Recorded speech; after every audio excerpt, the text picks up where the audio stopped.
Next complication of third stage of labor is rupture of uterus. Rupture of uterus means disruption in the continuity of all uterine layers that include endometrium, myometrium, and serosa at any time beyond 28 weeks of pregnancy is called rupture of uterus. Small rupture in the early months called perforation, either it is instrumental or perforating hydatidiform wall. Etiology may be a bit spontaneous. Spontaneous can occur during pregnancy and during labor. Spontaneous during pregnancy, it may be caused because of the previous damage to the uterine wall following D&C operation or manual removal of placenta. Rarely in grand multipara due to thin uterine wall, congenital malformation of the uterus and covular uterus. Spontaneous rupture during pregnancy is usually complete, involves the upper segment, and usually occur in later months of pregnancy. During labor, it may be due to obstructed labor. In the end result of an obstructed labor, it involves lower uterine segment and usually extends to the lateral side of the uterus to upper uterine segment. Non-obstructive rupture is grand multipara are usually affected and rupture occurs in early labor. Weakening of the wall due to repeated previous birth, the rupture usually involves in the fundal area and it is complete. Second is scar rupture. Uterine scar following operations on non-pregnant uterus myomectomy rarely ruptures as the wound heals well because uterus remains free from following operation. But during pregnancy, a classical cesarean section or hysterectomy scar is likely to rupture in later months of pregnancy. Weakening of the scar due to implantation of the placenta over the scar and consequent increased vascularity. During labor, the classical or hysterectomy scar or coronal resection for ectopic pregnancy is more vulnerable to rupture during labor. Iatrogenic or traumatic during pregnancy, injudicious administration of oxytocin, use of prostaglandin for induction for abortion or labor, forcible external version, especially under general anesthesia, fall or blow on the abdomen. During labor, internal pedalic version, destructive operations, manual removal of placenta, application of forceps or breech extraction to the incompletely dilated cervix, injurious administration of the labor.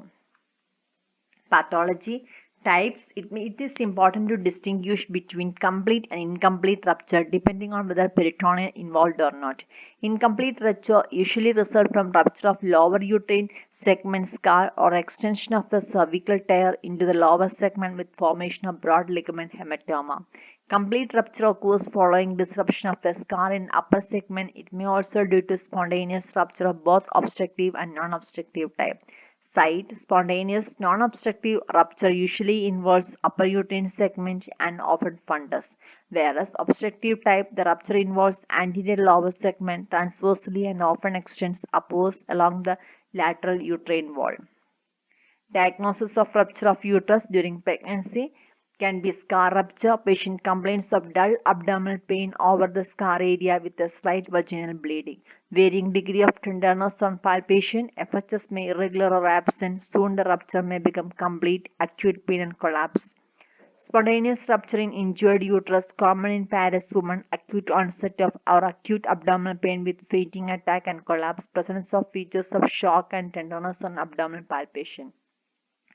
Rupture following fall, blow or external version or use of oxytocin, acute abdominal pain followed by slight vaginal bleeding, rapid pulse and tender uterus conformation is done by laparotomy.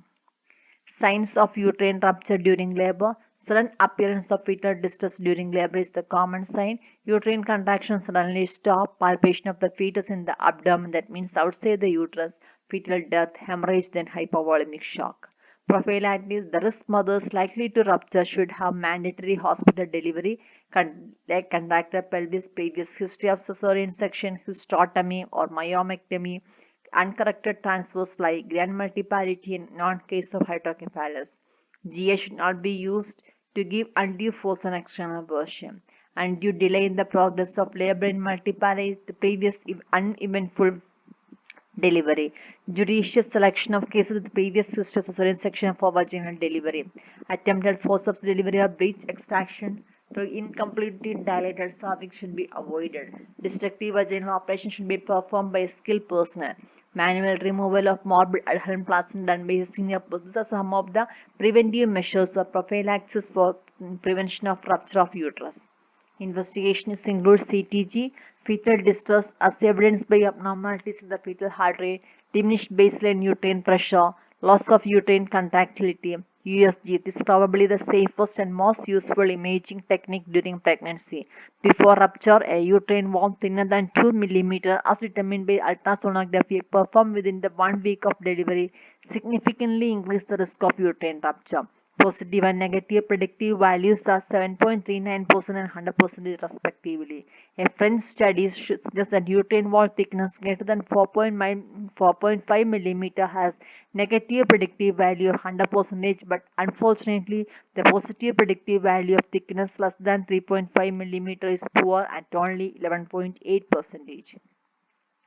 USG after rupture reported sonographic signs of uterine rupture include identification of protruding portion of the amniotic sac, endometrial or myomectomy defect, bulky empty uterus with gas bubbles, the fetus and placenta in the abdominal cavity, extrauterine hematoma, hemoperitoneum or free fluid. MRI, it allows clear visualization of the uterine wall. Therefore, it helps to diagnose both antepartum and uterine rupture in patients with indeterminate ultrasound evidence. Differential diagnoses include abruptia placenta. They also have the similar presentation. Hepatic rupture in severe preeclampsia. Look for the signs of preeclampsia. Chorioamniotitis. Look for fever. Premature rupture of uterus. Tender uterus. Treatment of threatening uterine rupture. Treatments of uterine rupture. Whenever threatening uterine rupture is seen, immediate cesarean section must be done. Management of uterine in the intensive resuscitation. Correct hypovolemia from hemorrhagic sepsis and dehydration. Intravenous broad-spectrum antibiotics monitored to ensure adequate fluid and blood replacement.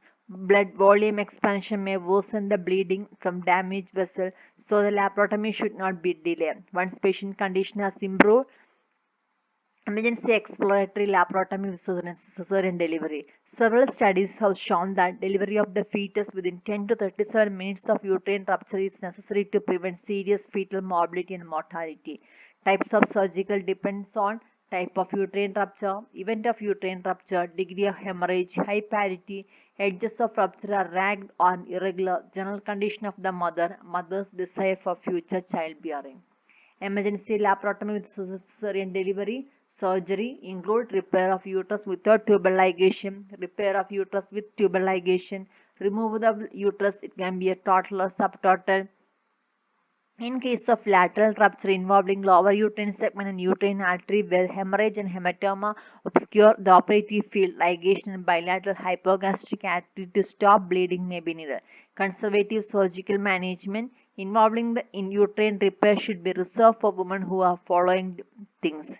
That means desire for future childbearing, low transverse uterine rupture, no extension of tear of the broad ligaments, cervix or paracarps, easily controllable uterine hemorrhage, good general condition, no clinical laboratory evidence of evolving clinical coagulopathy.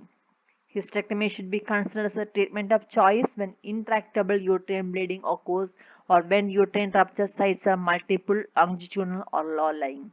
Complications include postoperative infection, damage to ureter, amniotic fluid embolus, massive maternal hemorrhage, disseminated intravascular coagulation, pituitary failure. The outcome, death from uterine rupture is common. Mortality appears to be higher in women who have unscarred uterus and whether the rupture occurs outside the hospital. Overall mortality is 15.9%. Perinatal morbidity rate associated with uterine rupture ranges from 8 to 56%. Preventive measures, antenatal high-risk cases, oxytocins, previous cesarean section, augmentation labor. These are the high risk. During the trial of SCAR, watch out for fetal heart abnormalities, maternal tachycardia, vague abdominal pain in between the contraction, suprapubic tenderness, and vaginal bleeding. Counseling for future pregnancies. If tubal ligation was not performed at the time of laparotomy, explain the increased risk for uterine rupture with subsequent pregnancies and discuss option of permanent contraception. If the defect is confirmed to the lower segment, the risk of rupture in subsequent pregnancy is similar to that of someone with previous cesarean section.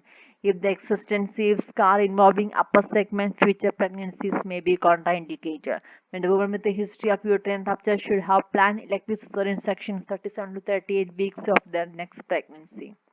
Uterine rupture is rare but often a catastrophic obstetric complication with overall incidence of 0.07% of pregnancies. In modern industrialized countries, the uterine rupture rate during the pregnancy for a woman with normal unscarred uterus is 0.012% pregnancy. In vast majority of uterine rupture occur in women who have uterine scar, most of which are result of previous cesarean delivery. A single cesarean scar increases overall rupture rate of 0.5% with the rate of for the woman two or more cesarean section is increasing to 2%. Other subgroups of women who have increased risk for uterine rupture are those who have previous single-layer hysterectomy, closure, short interpregnancy interval after previous cesarean delivery, and a congenital uterine anomaly. Macrosomic fetus, prostaglandin exposure, and failed previous trial of vaginal delivery. Surgical intervention after uterine rupture is less than 10 to 37 minutes is essential to minimize the risk of permanent perinatal injury to the fetus. However, delivery within this time cannot be always prevent severe hypoxia and metabolic acidosis in fetus or serious neonatal consequences. The most consistent early indicator of uterine rupture is onset of prolonged, persistent, and profound fetal bradycardia. Other signs and symptoms of uterine rupture such as abdominal pain, abnormal progress in labor, and vaginal bleeding are less consistent and less valuable than bradycardia in establishing the appropriate diagnosis. General guideline that labor and delivery suits should be able to start cesarean delivery within 20 to 30 minutes of diagnosis of fetal distress of minimal utility with respect of the uterine rupture. In the case of fetal or placental extrusion through the uterine wall, irreversible fetal damage can be expected before that time. However, the action within this time may aid in preventing maternal exsanguination and maternal death as long as proper supportive and resuscitation methods are available before definitive surgical intervention can be successfully initiated. Thank you. Thank you for listening.